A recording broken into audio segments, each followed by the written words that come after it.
Değerli arkadaşlarım, bugün böyle sık sık geldiğimiz ayda, 2 ayda bir gelip kahvaltı yaptığımız Beydağ Baraj Kır Lokantası'ndayız. İzmir iline bağlı Beydağ ilçesi Baraj Kır Lokantası. Bugün burayı sizlere de göstermek istedim. O yüzden biraz drone çekimi yaptım. Gördüğünüz gibi gayet güzel. Bu tarafta yazın oturuluyor. İçeride kışın Baraj gölü manzarası eşliğinde kahvaltınızı yapabilirsiniz. Çoluk çocuğunuzla beraber gelip güzel vakitler geçirebilirsiniz. Ayrıca çok güzel, kaliteli, leziz aperatifler var. Sizin de burayı görmenizi isterim.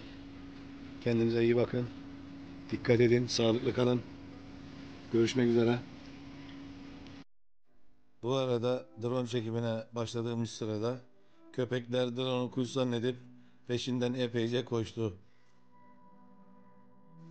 Değerli dostlarım, bildiğiniz gibi pandemi yasakları sebebiyle işletme şu anda yiyecek içecek hizmeti veremiyor.